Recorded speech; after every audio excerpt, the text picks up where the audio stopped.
Dia isaorantsika ny tombo izay a andao aloha anao hira anankiray farantsika amin'izay tsy reraka be ianao no mijoro mipetraka rehefa avy eo a mialohan'ny andraisantsika ny mpanompon'Andriamanitra izay teo ny tenin'Andriamanitra manaraka izany. Mbola vonona ve ianao hideran'i Jesosy? Savony ianao dia asandrato ambony tahaka izao ny tanana. Raha mety dia izy roa mihitsy. Dia manombomy te an-tanana mamy any.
Oh,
dia mbola mpitsangana tsika mpanompon'Andriamanitra pastera tsy manina fa atsotsika an'ilay mahazatra azy izy pastera Coco zany.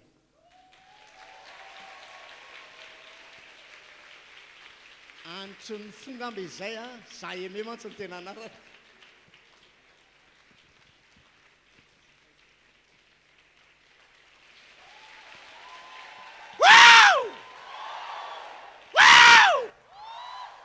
Halleluja. Mankasitraka ny retim-pidera mahafinaritra rehetra mitomboa amin'ny fahasoavanareo afaka mahazo ny toeranareo. Ianareo koa mahazo ny toeranareo miaraba antsika rehetra amin'ny anaran'i Jesosy amin'izao maraina mahafinaritra izao. Mitangorona eto amin'ity tranon'Andriamanitra ity isika fa tsy mitangorona any amin'ny hopitaly. Eto ny fotoana ionatsika fa tsy any atokotany pasana. Misaotra n'Andriamanitra ianao fa eo atongotro ny tompo androany maraina fa tsy eo akaiky ny mampisambo-bola. Ary misaotra n'Andriamanitra fa aniny fotoana anarina ny fanafody rehetra izay fihinanao hatramin'izay. Misaotra ny tompo ihany koa satria androany maraina dia ho fafana ny trosanao rehetra. Misaotra n'Andriamanitra satria ny tsy miasa rehetra dia omen'Andriamanitra asa tsara. Niza tsy manana fivelomana ao ambadika izao seminera izao ho tahina be zany olona izany. Miaraba manokana ny ray aman-dreny Mama Daniela miaraka amintsika eto tehaka mafy be ho azy isika. Manome voninahitra n'izao fotoana izao izy satria tsapany fa dia lehibe tena lehibe loatra ity fotoanandroany ity. Amen. Dia mankasitraka azy isika ny amin'ny fanomezana voninahitra. Misaotra ihany koa an'ireo mpanompon'Andriamanitra rehetra izay manana ny fahasoavana manokana arak'izay niantson'Andriamanitra azy avy. Manaja anareo mpanompon'Andriamanitra rehetra tonga eto androany mitompana hitahanareo ampitombo ny fahasoavana ny diloilo rehetra efa niraitsanareo hatramin'izay. Halleluja, halleluja, halleluja, amen. Dia tonga amin'ny fotoana isakafoanana indray isika amin'izao fotoana izao. Vavaka avy hatrany isika. Raha io misaotranao zay amin'ny anaran'i Jesosy mijoro eto androany noho ny sitraponao mankasitraka ny amin'ny fametranao ny afatra ary ny anokafanao ny vavako androany. Mino a Jesosy fa amin'ny alala miteny izay ho aloky ny vavako androany fiainan'ny olona maro no hitsangana ho sitrana ho voninahitra ianaranao. Afato ny devoly tsy manana anjara amin'ity fotoana androany rehetra ity amin'ny anaran'i Jesosy Kristy Tompo. Amen. Halleluja. Nanambara ny mpanompon'Andriamanitra teo fa ianao izay mpanofatrano hatramin'izay amafisiko androany satria notsindriny manao hoe hividy tany ianao. Dia misaotra fa vitsivitsy nanao an'izay. Amen zay. Fa amafisiko kely manao hoe tsy voatery hividy ianao fa azo tany ianao.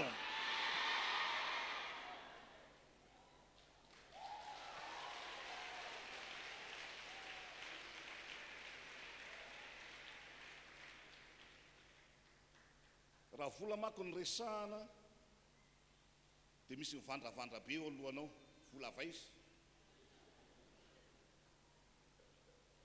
Hanina ho an'ity ary manahirana an'ity. Tany atany. Fa nga zany ariary, zany nga ariary. Tsy voatery hividy ianao.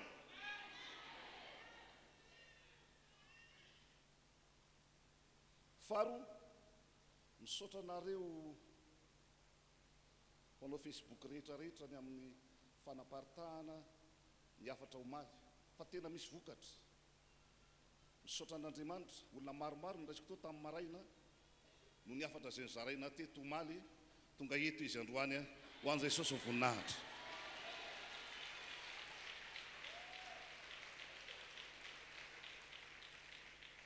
raha ny tokony izy dia tsy tokony ho eto amin'ity toerany ity araka rehefa nambarako omaly fa misy seminera goavana izay efa nomanina amin'ny toeran-kafa fa no fahasoavan'Andriamanitra dia nivadiko ny nanao an'izany seminera izany fa zany nataon'ny tompo eto amin'ity toerany ity androany satria misy antony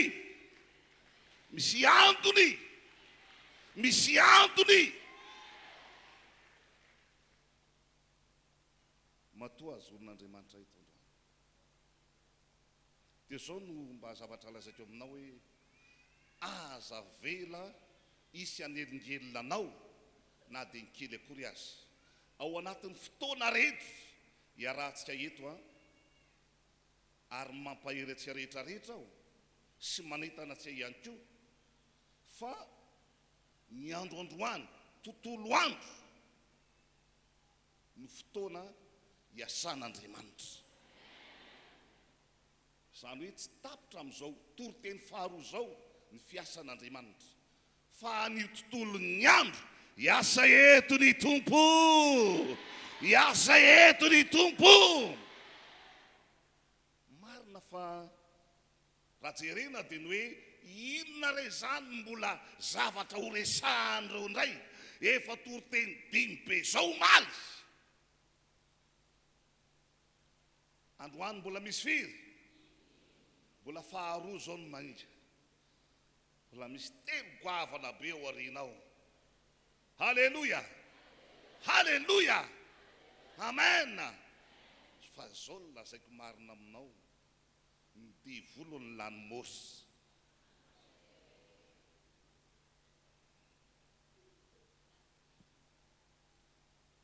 Zay mahatonga azy manaiky resy satria lanomosy izy tsy manan-kavaly tsony izy ary tsy maintsy manaiky zay lazain'Andriamanitra eto izy androany. Halleluja, halleluja, wow. Faly be mihitsy mahita anareo. Ny tena mahafaly androany dia tena mahita endrik'olona sady efa misokatra be androany tsoatran'le maly.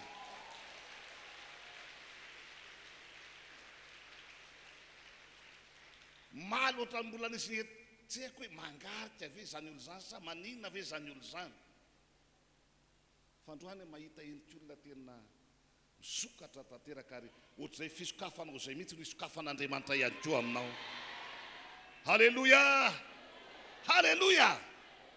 Misy antre kely izay mba ho zaraina etiko ilazana aminao ary andriko aminao fa tsy voatery hividy vola ianao, tsy voatery vola voaiova ny fiainanao.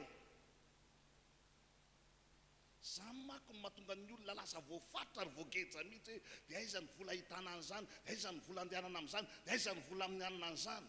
Ry havana, tsy voatery vola fa raha mbola velona koa Andriamanitra azo antoka ny ahatafitanao. Niza hiala aminao, niza hanilika anao, raha mbola miaraka amin'Andriamanitra ianao tsy maintsy tafita ny anaranao. Mpanjaka faharoa toko fahafito manomboka amin'ny andininy voalohany hatrahatra amin'ny andininy 12. Samy mamaky hoy kosa irisy miono ny teny Jehova ianareo zao lazainy Jehova ary raha pisto zao dia ho sekely ray monja ny vidin'ny koba tsara toto eran'ny famarana ary ho sekely ray ihany koa ny vidin'ny vary ordia indroa ny famarana ao ambavadin'ny Samaria. Fa namaly lehilahy n'Andriamanitra ilay mpanafika malaza izay nentenany mpanjaka tamin'ny tanany ka nanao hoe indro na dia anao varavarakely amin'anitra aza Jehova dia izany zavatra zany fa ho Elisa indro ho hitan'ny masonao indrindra zany nefa tsy mba hinananao.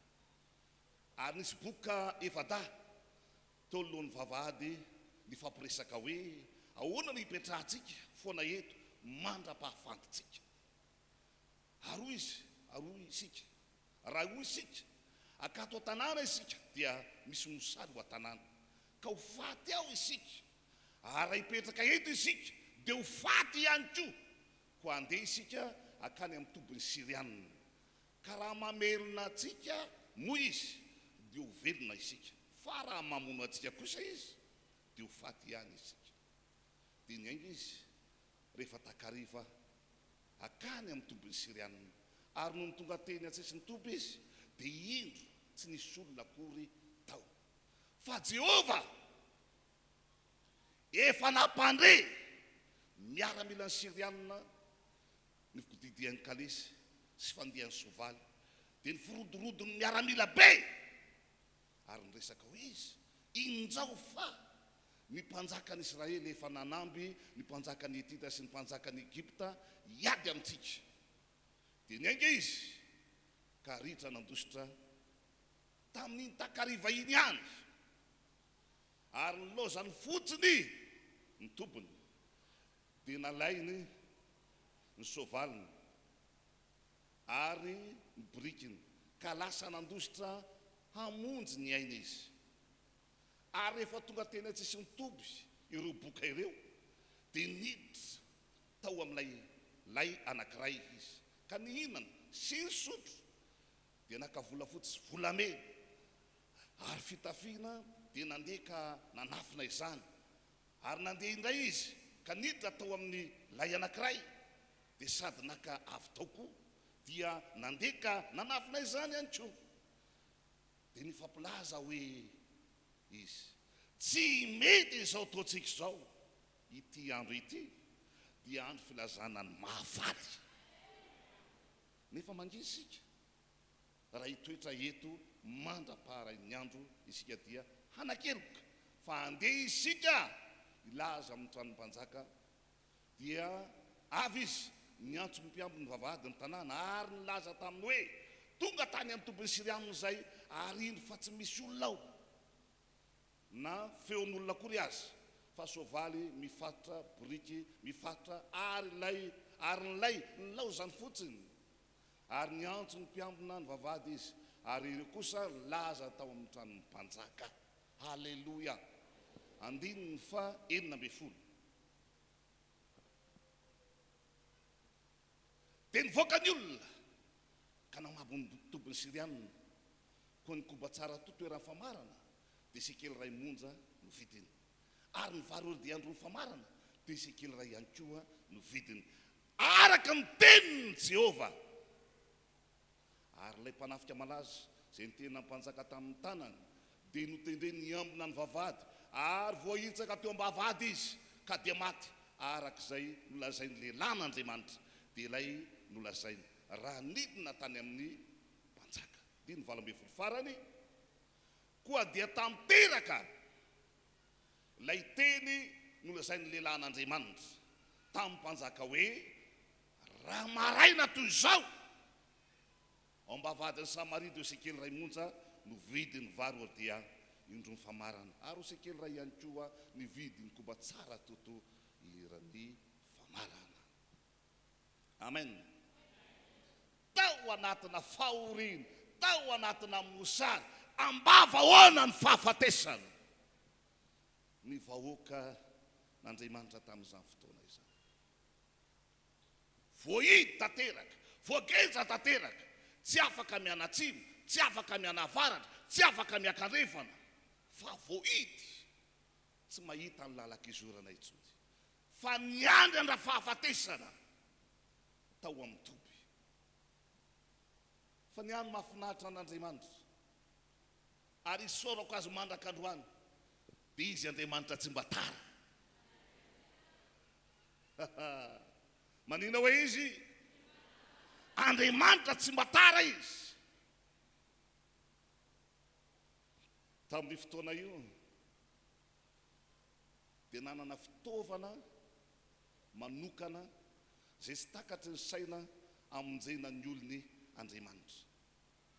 Tsy voatery banky, tsy voatery toerana fampindramam-bola, fa boka. Tsisy ilana azy zany olona boky zany. Olona fanilikiliko zany. tsisy mirarahana zany olona boky zany, tsisy makavaty zany, fa ataon'Andriamanitra fitaovana zany anaovana fahagagana. Fa raha Andriamanitra miasa tsisy matohatra azy zany, tsy arak'izay heverinao, tsy arak'izay eritreretinao ny fomba amonjen'Andriamanitra anao. Fa manana lalana be dehibe Andriamanitra, manana hevitra be dehibe Andriamanitra, afaka hanehoana ny voninahiny eo amin'ny fiainanao. Halleluja, halleluja, amen. Mino an'izany venao, za ry havana rehefa nanomboka nalefa tany amin'ny toerana zay anaovako ny asan'Andriamanitra amin'izao, dia nomeny ny mpanompon'Andriamanitra vola 400 ariary. Any amin'ny toerana io tsy misy olona fantatra, any amin'ny toerana io mbola tsisy fiangonana, any amin'ny toerana io mbola tsisy ninona. 400 ariary no vola nomena anay vady. Vadiko amin'ny fotoana io be voka be ny zanakay faravavy.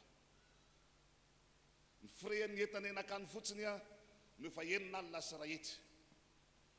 Nakaiza le 400 zany, taty ananina ty dia efa tsy hita. Tongany zany ianao mazava ho azy dia para inona? Tsy misy ninona tany, tsisy fianakaviana tany, tsisy olo-patatra tany. Fa za samy laza marina aminao, amintsika miteny zao 20 taona eo zay, maherikely natongavanay tao amin'izany toeran'izany, fa zay ananan'ny olona ao anananay.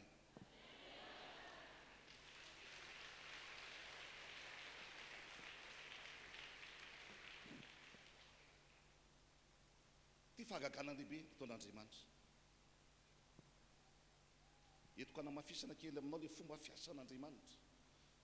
Fampidiranao izy aty fa rehefa avy mbola ilaza zavatra goavana be. Amen. Rehefa tonga tany zay dia nanofa toerana anankiray nanaovana fitombavaha.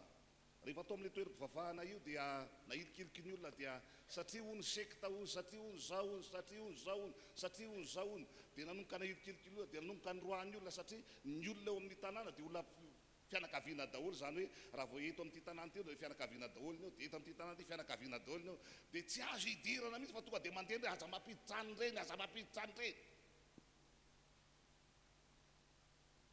Dia nanilikilika ny olona, dia nanilikilika ny olona, fa ny olona afaka manilika, fa Andriamanitra tsy mba manilika izany Andriamanitra. Dina zatra nitranga, mpanompo sampy anankiray narary ny zanany, mandora tsy mitsara, mandora tsy mitsara, mpitaiza olona io tompoko, zanaka mpitaiza olona, mandora, mandora, mandora. Rehefa nandray izy, satria nitoroteny tao amin'ny radio anankiray niresaka ny amin'ny fanafahan'Andriamanitra, dia resy lahatra, aiza ro reny mba mihaino ihany, zay mahatonga amin'ny teny hoe toany ihany io, fa misy mihaino any. Dia resy lahatra, dia avy le mpitaiza olona io nitondra an'ilay zanany efa lehibe zany, nitina tao aminay, zay mihitsy mahalala hoe mpitaiza olona io. Vao tonga tao aminay indray le olona, le mpitaiza olona nitondra an'ilay zanany, dia nandeha indray niresaka teo an-tanàna hoe le pastera ao kay.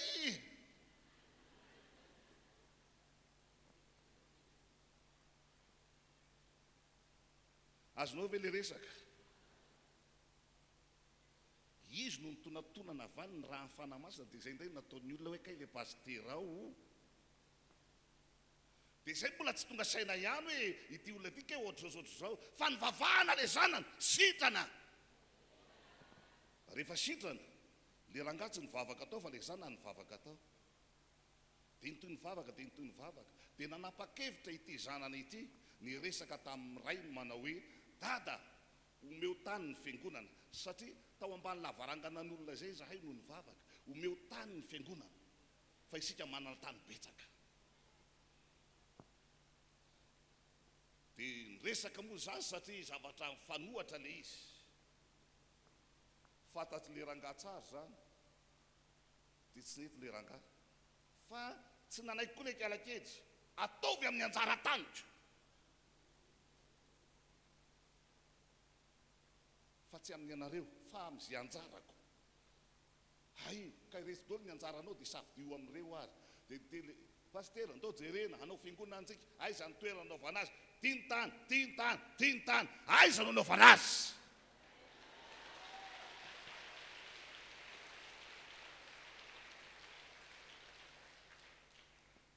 tamin'ny voalohany aloha dia natao fitsinjovana satria nasiana contrat le izy 10 taona rehefa nanomboka nandeha ny fotoana nanomboka nandeha ny fotoana nanomboka vorolanina tao le fianakaviana sy le ankonan'ilay rangampitaisa olona inona ny zavatra nitranga natao ny fiangonana vita le fiangonana ny ova hevitra ny olona mora mivadika nivadika indray le olona efa sitrana teo efa manakaikaiky ho tapitra ny 10 taona tany amin'ny 7 taona tany angamany vita dia nivadika izy ny ova hevitra izy fa ity trano izay natao ity indray ity fiangonana ity indray rehefa vita ny 10 taona ampahany faikolona satria nanomboka nandondona tany nanomboka nyresaka tany rodorodo mpanafana rehefa tonga tany indray zany le rala mpanombotra boriky mpanjera fiangonana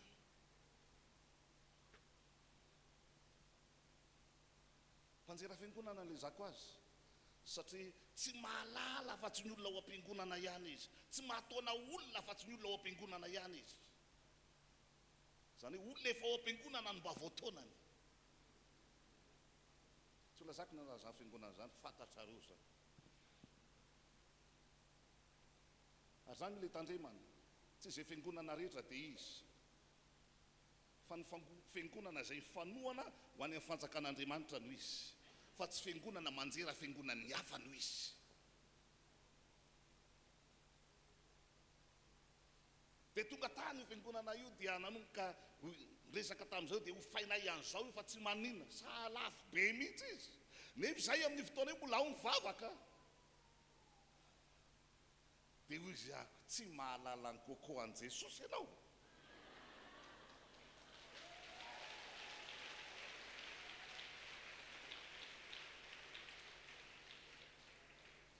fito taona ny tapitra nanome sinina amin'izay zareo dia misaotra an'Andriamanitra zay le mahadivoly a fetsy vadondrona tsy hainy mihitsy manafina ny asany fa tsy maintsy abaribariny eny foana ny asany foana no mikafantatro zany tapitra ny fito taona nazerako le fiangonana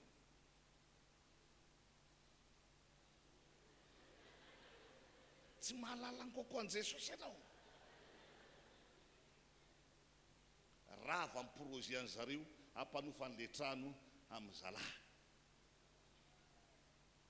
tsy maninona fa nao samy miady eo fa zay manana mpiady mahery nanomboka teo indray dia niverina tany Ambalanomby izahay nivavaka fahatrombo ny vavahana fa tsy maninona zany kely ny andohanao fa ho lehibe indrindra ny hafaranao mety mbola vao manomboka venao tsy maintsy ho tratranao io tanjona io tsy maintsy ho tonga any amin'ilay tanjona ianao tapitapitra zay nisy rangabe 70 taona fa maty vady izy dia nanaovana asa an'Andriamanitra resy lahatra le rangahy tapa-kevitra izy anompo an'Andriamanitra fa izy tsy ho any am-piangonana fa nangatahany Deus mba sy ho vavaka foana ato an-tranoko tsy maninona zany nataona hivady foana nasiana hivavaka foana atao an-tranony nasiana hivavaka foana atao an-tranony nasiana hivavaka foana atao an-tranony nanapa-kevitra amin'izay izy tatorino manana tany aho izy misy tany ery omeko anareo anaovana fiangonana Hay, haleluya. Falifaly indray ianao fa nahazo tany ny fiangonana. Dia meny itso izy tany mangazo zay. Dia meny io anaovana fiangonana. Nandovolo zay aloha isam-bolana, isa-taona tamin'io tany io. Fa tatorina amin'izay, afaka 2 3 taona 5 taona tatorina. Dia hoy izy aza mandoha tsony ianareo ho fan'io tany io. Fa every hoe anareo io.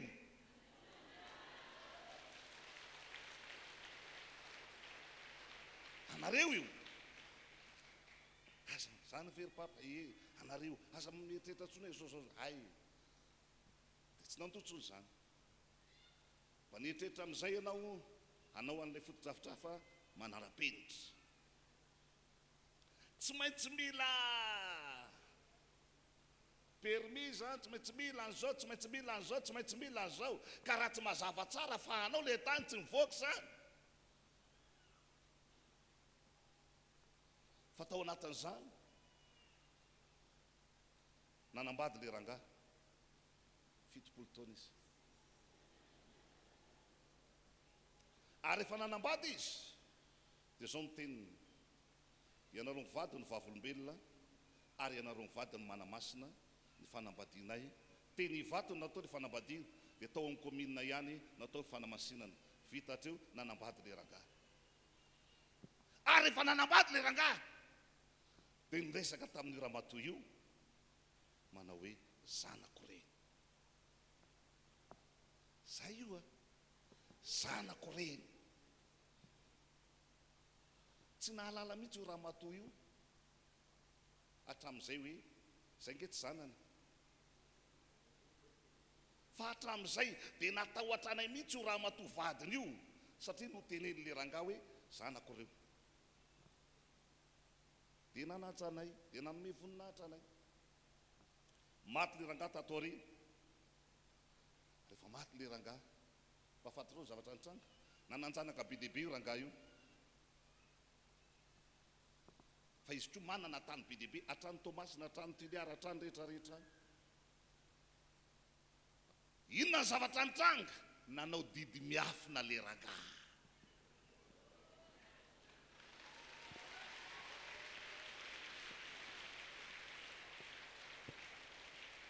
Novakina amin'izay rehefa maty izy. Ary rehefa nijerena, nenay be indrindra.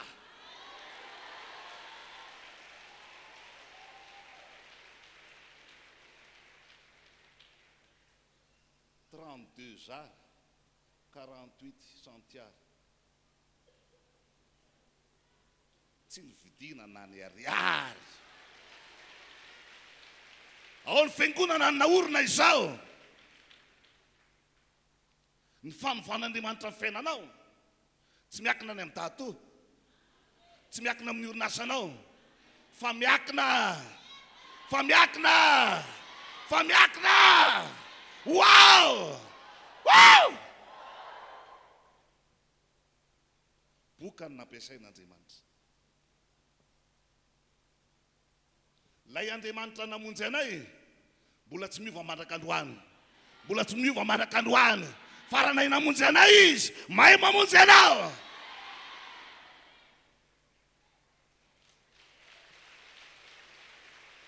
Haleluya. Ajanoko atrony amin'ny fa raha mbola misy fotoana iverenako dia toizako. Fa sao dia ity indray ny tata eo, tsy vita eo. Haleluya. Zavatra anakangeza be izay tiako resahana aminao dia le hoe fandresena azo antoka. Misy manko ny fandresena tsy azo antoka. Ohatran'izany fandresena izany zao tena azo antoka zany. Ka na iza itsipaka, na iza tsy valana, efa azo antoka. Fandresena azo antoka. Amen. Efa niresaka foantsika omaly, efa nambara teo daholo hoe zao. Fa za tia namafy kely amintsika androany. Mikasika ilay Andriamanitra, mikasika ny fiainantsika, zay isy famatora ny fiainantsika sy Andriamanitra. Amen. Satria Andriamanitra dia tsy miasa irery, ary Andriamanitra dia ama-Andriamanitra zay tsy azo nizaniza baikona. Ianareo baiko an'Andriamanitra hatramin'izay ovay fa diso. Zany hoe ka tsy hivavaka tsony rehefa tsy vahanao ny olako. Ianao no maty an'izay afatesanao any. Fa Andriamanitra tsy miova. Fa Andriamanitra tsy azonao anao anasantasy tahaka izany. Ianao indray ry Andriamanitra ka rehefa tsy vahanao ty problemako ty, zany hoe tsy hivavaka tsony. Tsy manana olana amin'izany ny tompo. Mbola be dehibe ny mpanota ty novonjay. Alléluia. Alléluia. Amen. Exodus 4:7.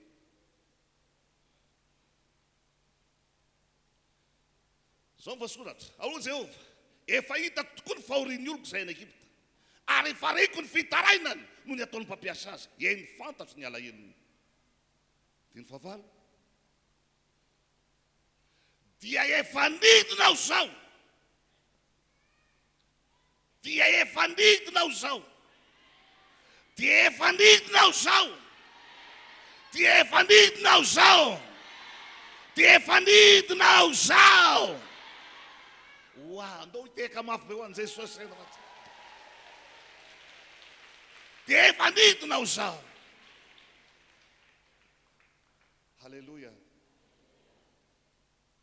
Dia efa nidinao zao hamonjy azy amin'ny tanany Egiptiana ka hitondra azy hiakatra hiala amin'izany tany zany, ho any amin'izay tany sosy malalaka, dia any amin'izay tany tondra-dronosy tantely, ary amin'ny tany Kanaanita sy ny Hetita, Amorita sy Perizita, ny Hivita sy ny Jebosita. Manaraka. Ary ankehitriny, indro ny fitarain'ny zanak'Israely dia efa mbiety amiko, sady efa hita koa ny fahoriana izay ataon'ny fahoriana Kristianina azy. Koa avy ankehitriny ianao irahako, ho an'ny androndrakely any. Koa avy ankehitriny ianao irahako, ho an'ny Farao, hitondra ny zanak'Israely oloko hivoaka avy any Egipta. Fa ho misesy tamin'Andriamanitra, iza moa aho no hakany amin'ny Farao sy hitondra ny zanak'Israely hivoaka avy any Egipta, hatreotsika. Dia efa nidinao zao Andriamanitra. Fomba anankiray entin'Andriamanitra mampiseho fa Andriamanitra tsy manary anao, ary Andriamanitra tsy mamela anao irery. Zay mihitsy ny teniny any amin'ny Jaona 4:7. Tsy amela anareo ho kamboty aho Jesosy. Tsy amela anareo ho kamboty aho. Mbola manan'Andriamanitra tapa-kevitra, mbola manan'Andriamanitra, mbola vonona. Halleluja. Hanao ataky ny fahavalo isika. Andriamanitra eto dia mametraka tsara fa nidina zao hanao ataky. Ino ny dinan'Andriamanitra? Hiataky ny fahavalo. Fandresena azo antoka dia ny fiatakena ny fahavalo. Tsy ny fiambohana fahavalo, tsy ny fitomanina ao atrany.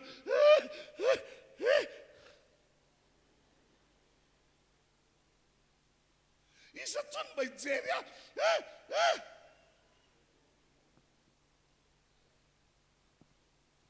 Ny fandresena azo antoka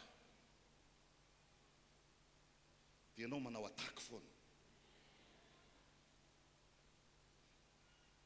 Mila manao ataky. Ny tena omaly fa efa nomena anao ny fahefana, manana fahefana isika, olona miavaka isika. Nomena izany fahefana zany, tsy hoentina amin'ny zesteran'ny tanàna hoe zany zay rapastera, zany zay rapin'ny refi. Fa nomena anao zany fahefana zany mba hahafahanao manao ataky, mba hahafahanao manao ataky. Satria zay tsy miataky dia maninona? ho atakena. Zay mahatonga an'ilay zoery anankiray tsy lazaiko ny anarany, resy lava. Inona ny antony? Voana faty baolina iray izy, tsisy metaka tsony, miandry ariariana ry fotsiny. Ka nany folo laza lazaiko anao alahatra ao anatin'ny bio, misy fo kely ene reny.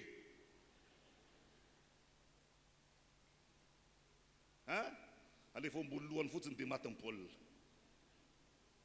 Raha miandry ianao manao défense fotsiny ianao, ho resy. Matetika mpanao boxe rehefa ao anatin'ny deuxième round dia misy eo andreo efa manana traikefa, eo izy vao tena mampiseho le maizy azy. Fa ho an'ilay mbola tsy zatra an'izany dia nanovokoka tamin'ny premier round, dia ao amin'ny deuxième round izy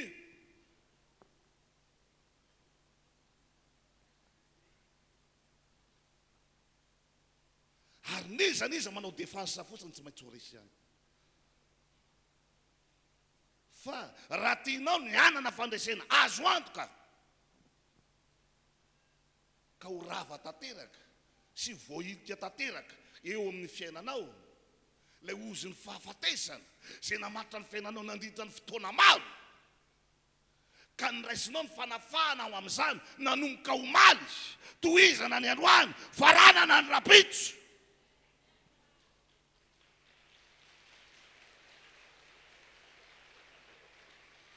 Halleluja. Dia tsy maintsy miataky ianao, tsy maintsy manao ataky ianao.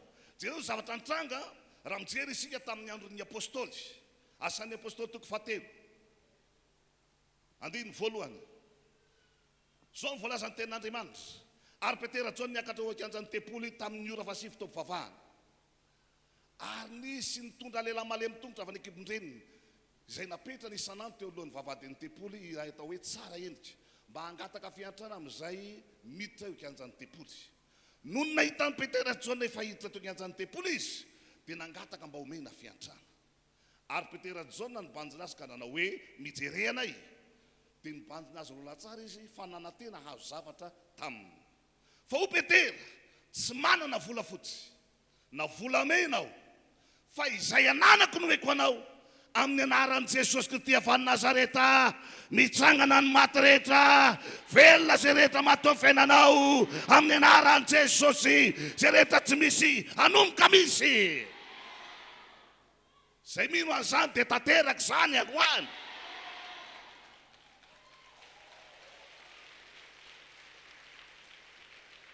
Eno tsara, raha tonga teo amin'ilay vavadiny tsara endrika, tsy nanao démonstration kory na tonga avy any teo, teny ray-bava manova fiainana. Ary teny ray-bava zay nolazaiko maly na tonga andreo olona maro niona tamiko tamin'ny maraina tonga eto androany. Teny ray-bava, aza miandry zavatra be dehibe ianao, fa ny teny ray-bava milatraka, ataon'Andriamanitra, confirmen'Andriamanitra, izay no ianao dia izay ilay izy.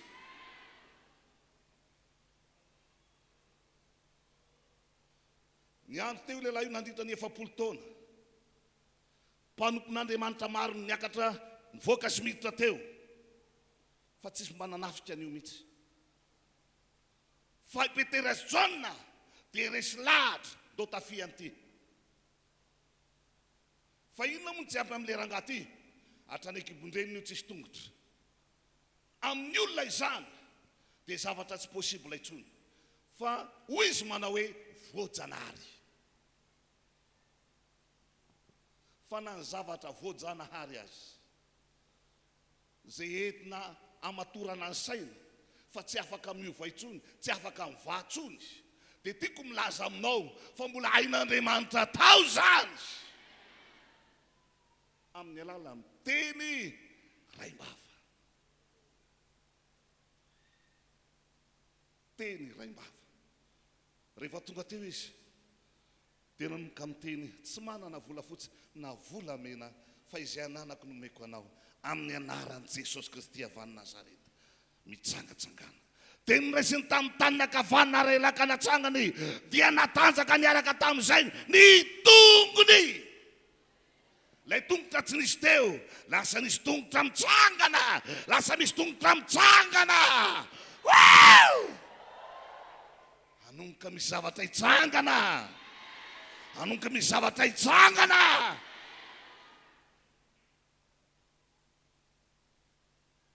Tsy arak'izay lazainy ny devoly hoe tsisy hevitra tsony aminao. Zany ve ny lazainy fa ny tompo androany miteny aminao fa hisy zavatra hitsangana indray. Hisy zavatra hitsangana indray. Ho an'ny mpanoton'Andriamanitra rehetra miakatra eto dia misy manery tsy manenjika azy ka ampiasana fahefana amin'ny anaran'i Jesosy mandrapavita ny zavatra tokony ho ataon'Andriamanitra eto petra tsara.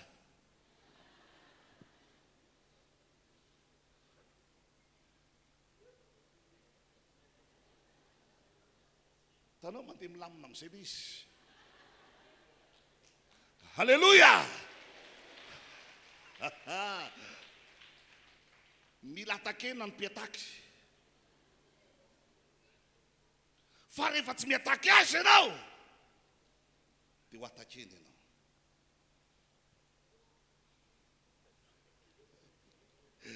Halleluja. Amen. Nitsangana. Misy zavatra vaovao nitsangana teo amin'ny fiainana io lehilahy io. Asan'ny apôstôly toko fahaefatra andininy 12 andininy fahafito azafady. Asan'ny apôstôly toko fahaefatra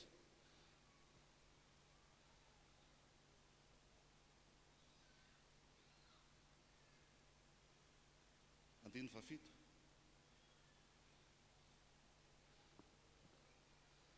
Ary efa nataony teo ampovoany izy roalahy dia nanontaniany hoe fahefana manao ahoana na anarana manao ahoana no anaovanareo izany. Ary Petera feno ny fanahy masina dia nao taminy hoe ry mpanapaka ny vahoaka sy ny lohalona. Raha dininy zay anio ny amin'ny asa tsara natao tamin'ny nasitranana ilay lehilahy malemy dia aoko fantatrareo,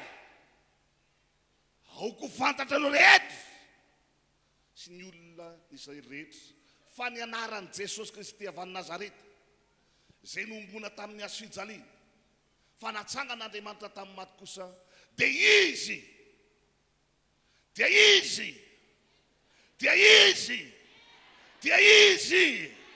no hitsangana ny lehilahy io finaritra eto imasonareo.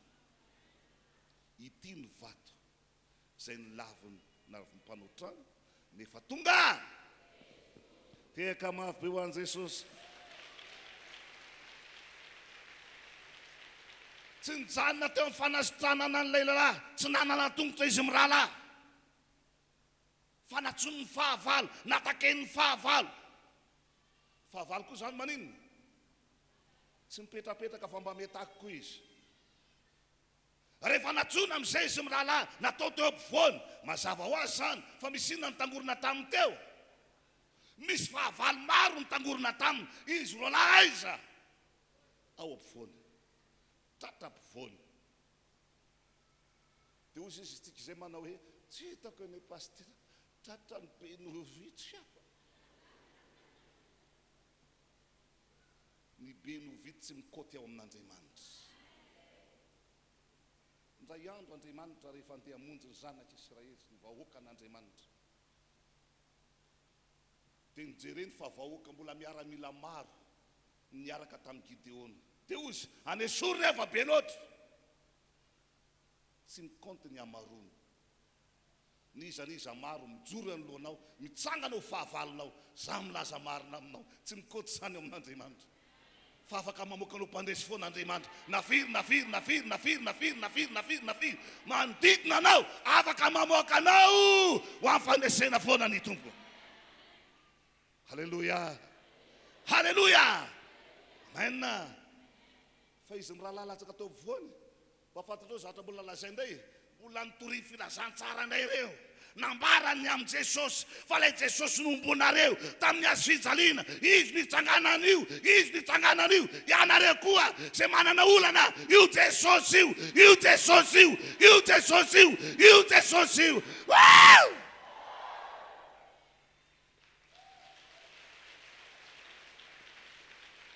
Mbola tsy miova io.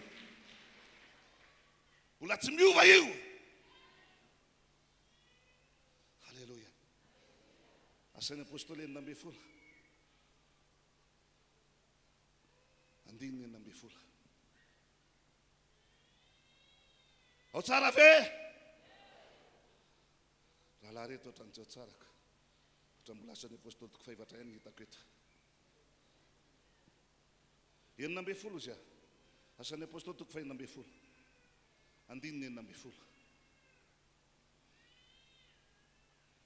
Ara nandeha ho any amin'ilay fitoerana fivavahana izay dia nisy ankizy vavy anankiray nanam-panahy mahavaly nifanena taminay ary ny faminaniana nataony no nahazoany tompony harena be. Izy nanaraka ny Paoly sy izay ka niantso hoe ireo lehilahy reo dia mpanompon'Andriamanitra avy indrindra izay manoro anareo ny lalam-pamonjena. Ary nataony tamin'ny andro maro zany. Ary sosto Paoly dia nitodika taminy ka nanao hoe tamin'ny fanahy hoe mandidy anao a, mandidy anao amin'ny anaran'i Jesosy Kristy avany, amin'ny anaran'i Jesosy Kristy mivoa aminy. Dia nivoaka tamin'izay ora, nivoaka tamin'izay segondra, nivoaka tamin'izay fotoana, nivoaka tamin'izay indrina izy.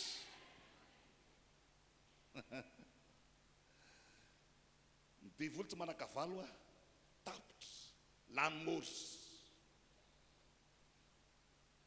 Azonao ilay olona tsy manakavalo tsony rehefa tena ndanonao mivoaka dia tsy manakavalo. Za tsy handeha, raha mbola manakavalo izy mako dia manao an'izay, za tsy handeha.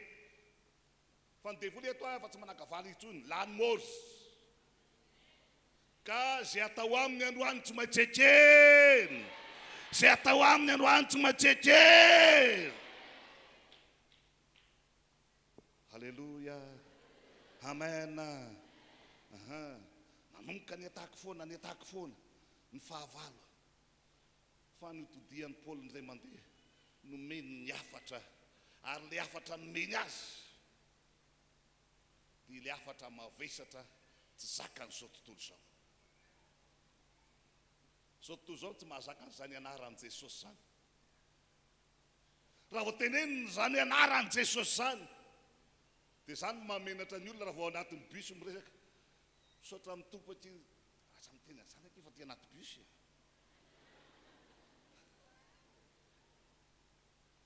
Taloha nefa any anaty bus ry mamany mitory filazantsara. Manare zay ato anatin'ity bus ity, tenareo Jesosy napahefy ho an'ny anaty bus. Fa amin'izao miafiafy ny olona raha vao miteny izany Jesosy zany anaty bus. Ny antony dia izao, satria ny azy le Jesosy haingony dadabatra.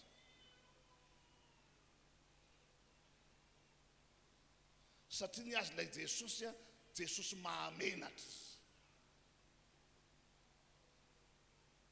Fa ny olona tena mahatsapa fa izany Jesosy zany namonjy azy dia resahany etsy sy eroa zany, na any ampiasana, na any anaty bus, na eny atsena, na aiza na aiza.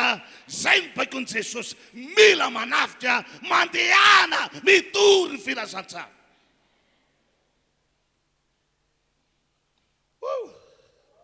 Halleluja. Fitaovana hoentina manafika tolo zany.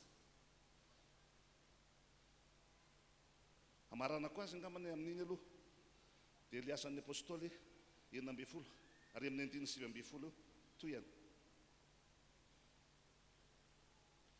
Ary no nitan'ireo tompony fa very fanantenana azahoana harena dia sambotra ny Paoly sy Silasy izy ka nitondra azy ho ao an-tsena any amin'ny lehibe. Ary rehefa nentiny tany amin'ireo gouvernoura izy roa lahy dia nolazainy hoe ireto lehilahy re jiosy ireto dia mampitabataba ny tanànantsika loatra ka mampianatra fanao tsy mety ho raisitsika na ataotsika faharomanina isika. Ary ny vahoaka ny arantsangana amely azy, ary io gouvernement naisitrany lambany ka nasainy nokapohana tamin'ny hazo izy. Ary no efa nokapohany mafy dia mafy izy, dia nataony tao an-tranomaizina ka nasainy nasiny niambona azy tsara ny mpiamina an-tranomaizina. Ary rehefa nazo teny toy izany lehilahy, raha lehilahy dia nataony tao amin'ny tranomaizina anatiny indrindra izy. Ary ny tongony blokiny mafy tamin'ny bloky hazo. Ary noho namatinalina dia nivavaka sy ny hira fideranan'Andriamanitra Polislasy. Ary ny haino azy ny mpifatotra. Ary nisy horohorontany mafy dia mafy avy tampoka ka nizongozona ny fanorena ny tranomaizina. Dia nivoha niaraka tamin'izay. Dia nivoha niaraka tamin'izay. Dia nivoha niaraka tamin'izay. Ny varavarana rehetra izay nihita tamin'izay, nivoha ny varavarana rehetra.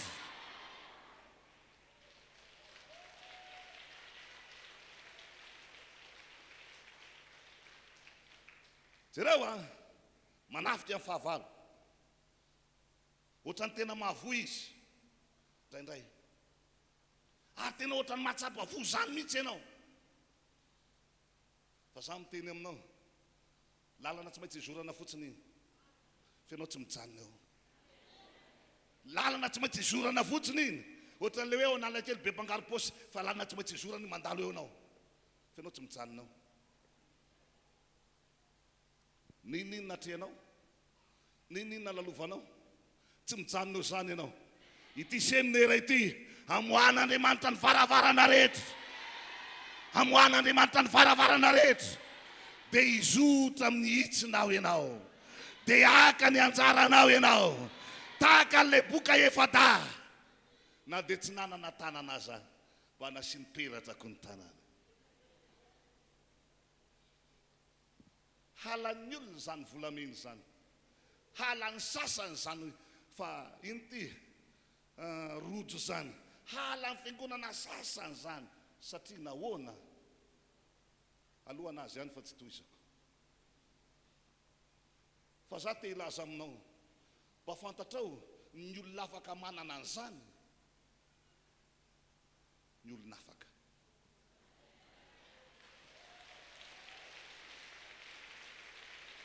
Ny olona voafatra tsy mbola afaka mampiditra peratra zany amin'ny tanany,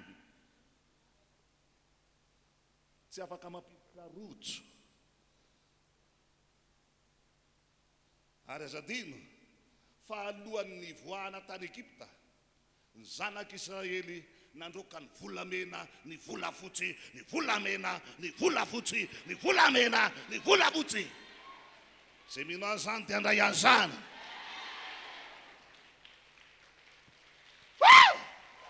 Haleluya! Janona tsara.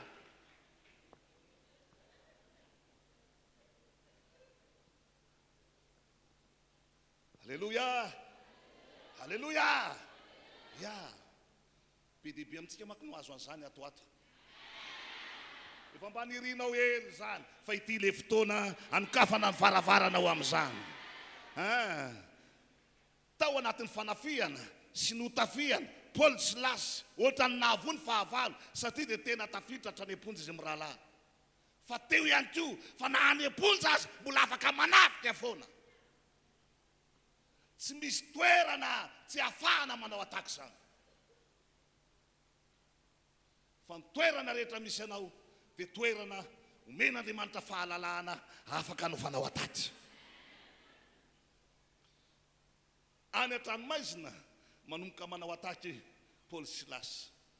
Ny tanany voafatotra, ny tongony voafatotra. Fa mino fa rehefa avy eo, maro amintsika tsy mifatotra eto androany, maro amintsika tsy mifatotra eto androany. Fa i Polislasy na nifatotra azy, fiderana makotrokotroka, zany ny renao, zany no heninao, zany nataony tany an-tranomaizina. Ary raha vao nanomboka nataony zany, ny vaviko ny fatorana, vaviko ny fatorana.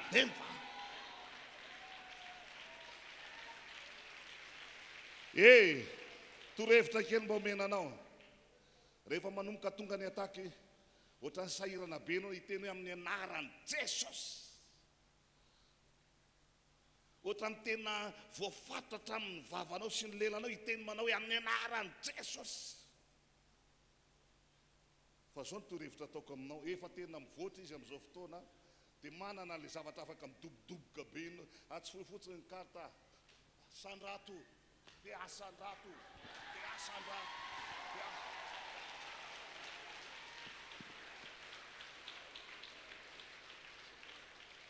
Rehefa tsy vitanao le hira tena hoe satria mafy loatra le ataky mahazo anao, alefa asondray.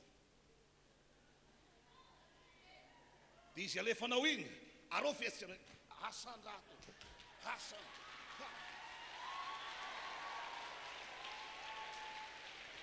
Fa milaza marina aminao mbola tsy tapitra le hira, tonga ny mandondona miaraka amin'ny anjely.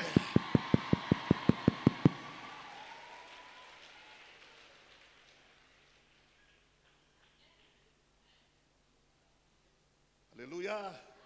Petra tsara kely sisy. Rehefa manao ataky, tsy variana manao ataky, fa mila manana fiarovana. Atao petaka tsara zany ny ataky, dia atao mipetaka tsara koa ny fiarovana. Fa tsy variana fotsiny koa miataky ianao. Dia lasa any aloboe andolo ny zoera, da ka ny avarianareo toa dia maty. Fa tsy maintsy asiana ny fiarovana. Fiarovana nataon'ny tompo teo amin'ny manokana. Zao lazainy ten'Andriamanitra, Mateo 4. Mateo 4. Andiny faharoa amin'ny anaran'i Jesosy.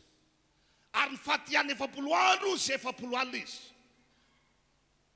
Ko ny afaka zany dia noana. Dia nanantona ny fanahy, mpakafanahy ka nanao taminy hoe raha zanak'Andriamanitra ianao dia teneno ho tonga mofo ireto vato ireto. Fa izy kosa namaly ka nanao hoe voasorata hoe tsy mofo ihany iveloman'ny olona fa miteny rehetra izay alokan'ny vavan'Andriamanitra.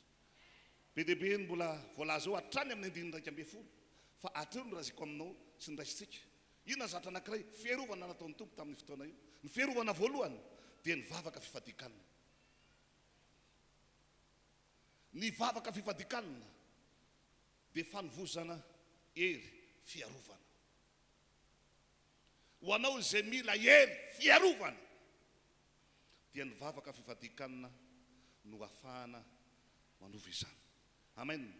Faharoa, fiarovana goavana izay nentin'ny tompony nandresena ny fahavalony dia ny tenin'Andriamanitra. Zay no mahatonga ny teny amin'ny Jaona 5:17. Raha mitoetra ao anatinareo ny tenitro, efa madio raha teo ianareo no ny tenitro. Zay no lazaiko taminareo. Amen.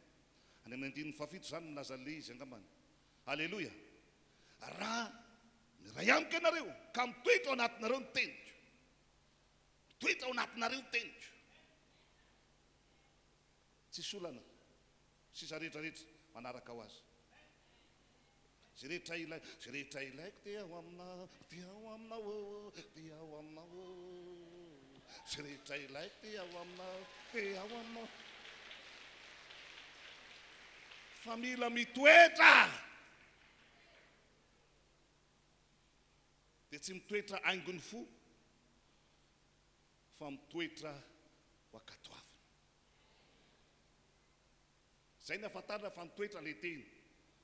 Ny afantarana fa mitoetra tao anatinao le teny. Rehefa mitorina le izy, dia ny afantarana hoe mitoetra tao anatinao dia ny fankatoavanao azy. Tsy ny fanaovanao amen, tsy ny fanaovanao aleluia, fa ny fankatoavana azy. Zay no ahalalana hoe ny toetra ao anatinao ny tenin'Andriamanitra. Ka noho izany, manomboka izao, aza tao mandalo fotsiny reny teny. Aza tao mandalo reny. Raha taloha zany. Aleluia. Izy raha marana anazy. Zay, merci a. Afaka mandeha am'izay. Aleluia. Ny zavatra rehetra azo baikona. Tsy vitako mihitsy raha tsy mibaikoko. Vitako tanteraka le izy. Hatramin'ny entrée aza laninao. Izy raha toko fahavalo, 19. Hatramin'ny 19. Dia niantso andro fivadikananao teo amorony orihava, ampahorinay tena teo anatrehan'Andriamanitra izay mba hangataka azy halavorary ny dianay sy ny ainy ny vady aman-janakay ary ny biby fiompinay rehetra. Fa nahamenatra ny nangataka miaramila sy mpitaingo tsoavaly.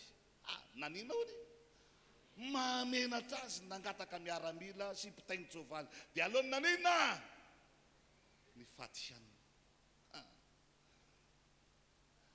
Aiza tsika izao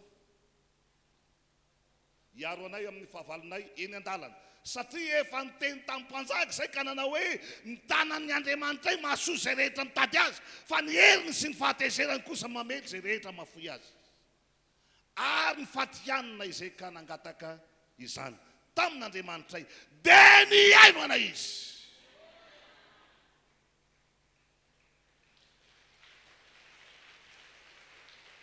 Aleluia. Dia niaino anay izy. Dika le hoe dia niaino anay izy, tafita tamin'ny lalana, tafavoaka tamin'izay no heveriny andehanana izy. Zany no ataon'Andriamanitra amin'izay rehetra tonga eto androany. Ho an'Andriamanitra ny voninahitra hivavaka ho an'ny tanora rehetra tonga eto androany. Tsangana amin'ny toerana misy anao ry tanora.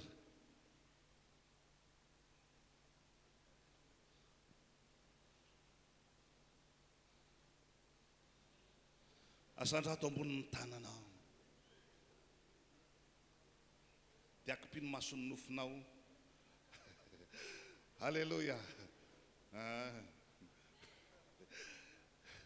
Mahafinaritra mihitsy ny hetaheta atsika. Tena tiako be. Hivavaka ho anareo tanora ao anatin'ity vavaka ity. Tanora no asaiko mitsangana tompoko.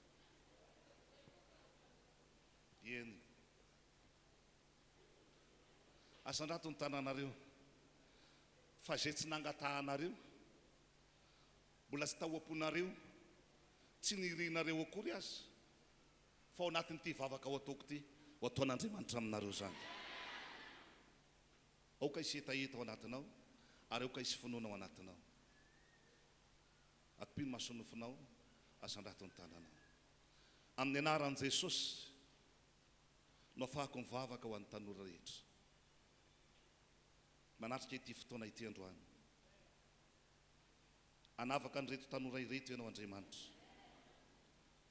Ny tantara ratsy rehetra tao amin'ny fiainany dia ho atsimbadika ho tantara vaovao ho voninahitra ianaranao.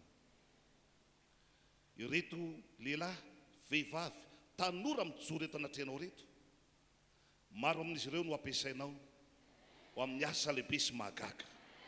Mivavaka androany amin'ny anaran'i Jesosy, ho tafita amin'izay rehetra ho ataonao ianao, ho tafavoaka amin'izay rehetra ho ataonao ianao.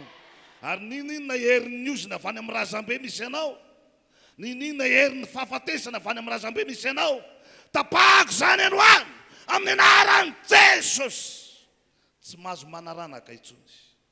Tapaka manomboka izao, foana manomboka izao, resy manomboka an'io amin'ny anaran'i Jesosy. Ambarako fa ny tanora amin'ity fiangonana ity dia tanora tafita, tanora manome voninahitra an'Andriamanitra amin'ny lafiny rehetra. Saotra tompo amin'ny anaran'i Jesosy. Amen. Teka mabe ho an'i Jesosy ianao. Ho an'ny tomporeri any ny voninahitra, fiadanana aneo amintsika rehetra. Ho anao izay manana olana, ianao izay ao anatin'ny ady, dia ozy ako milaza aminao manao hoe mbola misy anankitelo be zao ao aorianao ahita rary eo androany. Amen. Amen. Zany satsy zany. Haleluia. Teka mafy betsika mandroso ny mpitera.